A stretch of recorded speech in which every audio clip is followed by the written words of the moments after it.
Hello everyone, स्वागत है आपका हमारे इस यूट्यूब चैनल के अंदर। आइए आज हम आपके सामने राजस्थान अध्ययन आरबीएससी पुस्तिका का वही आपके सामने लेके आए हैं, कक्षा 9। और इससे पहले अपने कक्षा 6 से लेके 8 तक अपना अध्ययन कर चुके हैं।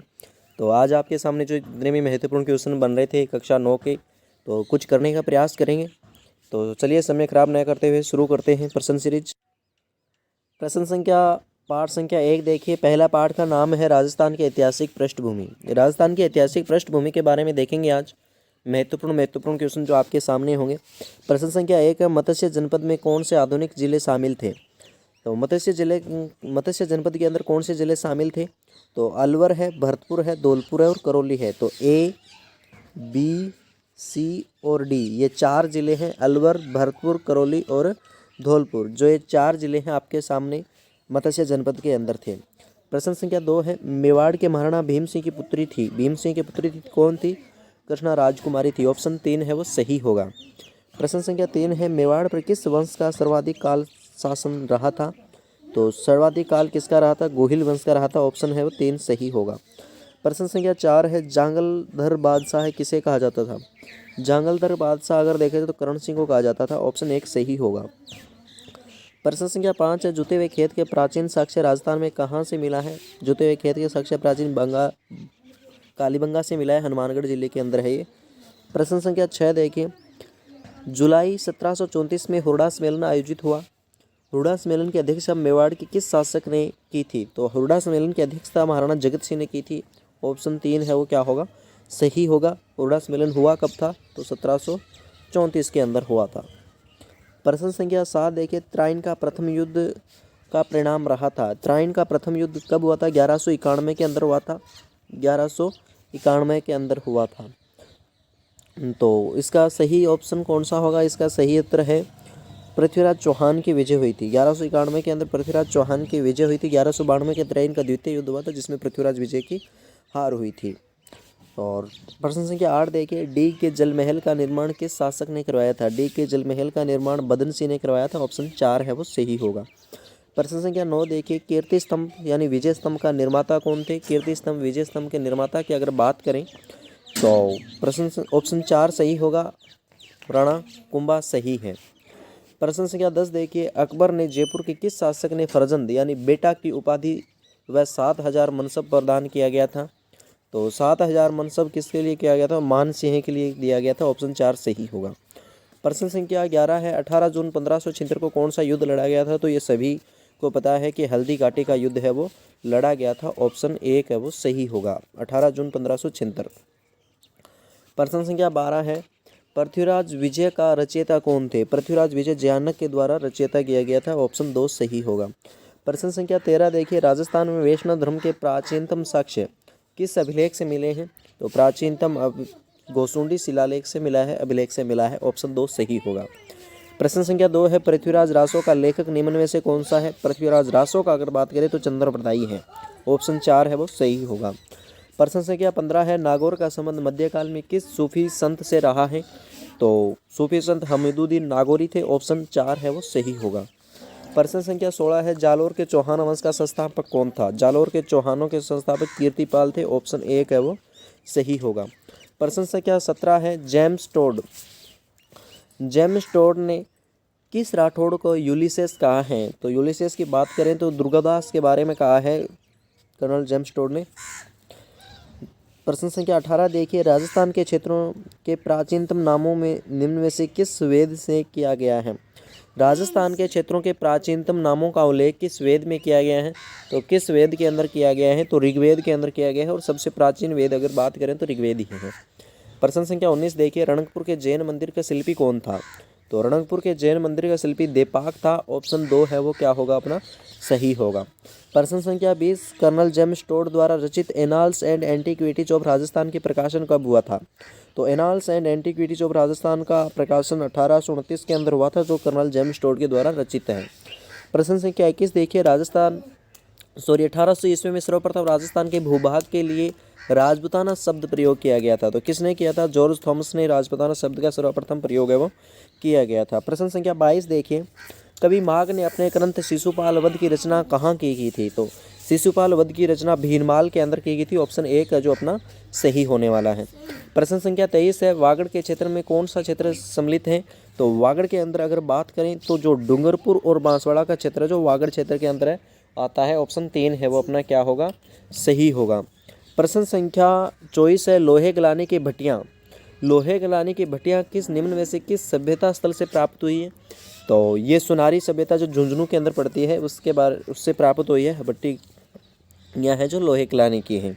प्रश्न संख्या 25 देखिए, चीनी यात्री हेनसांग ने कहाँ की यात्रा की थी? तो चीनी यात्री हेनसांग ने भीनमाल की यात्रा की थी। ऑप्शन 1 सही होगा। प्रश्न संख्या 26 देखिए, भारत में ताम्र सभ्यताओं की जननी किस सभ्यता को माना जाता है? ताम्र सभ्यता की जननी गणेश्वर सभ्यता जो सीकर के अंदर है उसे माना जाता है। प्रश्न संख्या 27 देखिए, दाऊदी बोहरा संप्रदाय का प्रमुख केंद्र कहाँ स्थित है? तो दाऊदी बोहरा संप्रदाय कहाँ था? गलियाकोट के अंदर है। ऑप्शन 3 है जो अपना क्या होगा? सही होगा। प्रश्न संख्या 3 है, मत्स्य जनपद आर्यजन के रूप में मत्स्य जाति का उल्लेख सर्वप्रथम किस वेद में हुआ जो इसकी प्राचीनतम का प्रतीक है? तो मत्स्य जनपद आर्यजन के रूप में मत्स्य जाति का उल्लेख सर्वप्रथम वेद अगर बात करें तो ऋग्वेद के अंदर बात हुई है और सबसे पुराना वेद भी है। प्रश्न संख्या 29 देखिए, राजपूताने का कर्ण किसे कहा जाता है? तो राजपूताने का कर्ण अगर बात करें तो रायसी को कहा जाता है। ऑप्शन 4 है वो सही होगा। प्रश्न संख्या 23 देखिए, राजस्थान में मरुस्थल से पहले क्या था? मरुस्थल से पहले क्या होता करता था? यहाँ पे समुद्र हुआ करता था। ऑप्शन 2 है वो सही था। तो प्रश्न संख्या 31 देखिए, प्रश्न संख्या 31 है, राजस्थान के इतिहास में रूठी रानी के नाम से प्रसिद्ध कौन है? रूठी रानी के नाम से अगर बात करें तो रानी उमादे है। ऑप्शन 1 है जो अपना सही होगा। प्रश्न संख्या 32 देखिए, प्रश्न संख्या 32 आपके सामने है कि मालदेव के सेनापति जेता और कुंपा के बारे में उनकी वीरता से प्रभावित होकर किस शासक को कहना पड़ा, एक मुट्ठी भर बाजरे के लिए मैं हिंदुस्तान की बादशाह खो देता? तो यह शेरशाह सूरी के बारे में कहा गया है। ऑप्शन 2 सही होगा, जिन्होंने कहा था कि मैं एक मुट्ठी भर बाजरे के लिए हिंदुस्तान की बादशाह है वो खो देता। नेक्स्ट अपना पाठ आता है, नेक्स्ट लेसन है अपना राजस्थान का भौतिक पर्यावरण। पाठ संख्या 2 है राजस्थान का भौतिक पर्यावरण के बारे में देखेंगे। तो महत्वपूर्ण क्वेश्चन सीरीज पहला पाठ हुआ अपना कंप्लीट। पाठ संख्या 2 कि निम्नलिखित में से कौन सा भौतिक प्रदेश राजस्थान में स्थित नहीं है?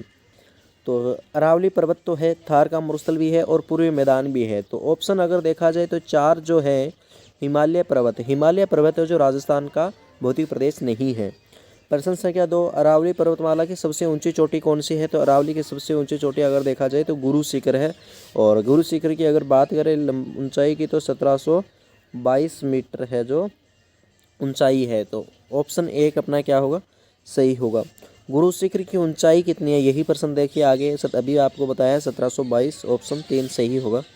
प्रश्न संख्या 4 देखिए, छप्पन का मैदान कहाँ स्थित है? छप्पन का मैदान बांसवाड़ा और प्रतापगढ़ के अंदर स्थित है। ऑप्शन 1 सही होगा।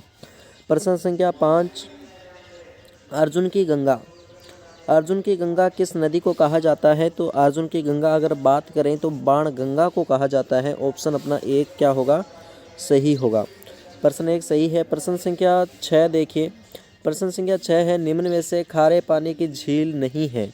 तो खारे पानी की झील नहीं पूछ रहा है इसके अंदर, तो मीठे पानी की झील कौन सी है इसमें से यह पहचानना है। तो पिछोला झील है वो मीठे पानी की झील है। सांबर, पंचपदरा, लूणकंसर ये सभी के सभी क्या है? खारे पानी की झील है। प्रश्न संख्या 7 देखिए, निम्न में से खारे पानी की झील है, खारे पानी की इनमें से झील कौन सी है? जो पंचपदरा झील है वो खारे पानी की झील है, बाड़मेर के अंदर स्थित है ये। प्रश्न संख्या 8 देखिए, राज्य की सबसे ऊंचाई पर स्थित प्राकृतिक झील कौन सी है? सबसे ऊंचाई पर प्राकृतिक झील पूछी जा रही है तो ये नक्की झील है। बताया जाता है देवताओं ने नाखून से खोदा था इसे।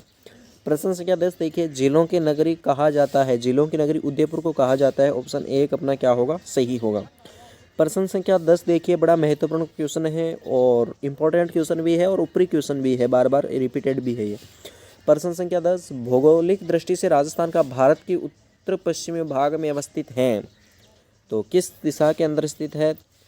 तो इसका सही आंसर बता देता हूँ आपको। तो सही आंसर है इसका, सही आंसर 1 होगा 23 डिग्री 3 उत्तर से 30 डिग्री 12 उत्तरी अक्षांश एवं 69 डिग्री 30 फ़ारेनहाइट से 78.17 पूर्वी देशांतर के अंदर। तो ऑप्शन 1 है वो अपना क्या होगा, इसमें सही होगा। Option 1 is the correct answer. प्रश्न संख्या 11 देखिए, कोटा, बूंदी, बारां, झालावाड़ किस संभाग में अवस्थित है? तो ये किस संभाग के अंदर आते हैं? कोटा संभाग के अंदर आते हैं। 4 ही जिले आते हैं कोटा संभाग के अंदर। राजस्थान का क्षेत्रफल कितना है? 3,42,239 वर्ग किलोमीटर है और 3,42,239.74 अगर परफेक्ट पूछा जाए पॉइंट के बाद में तो ये भी सही होगा।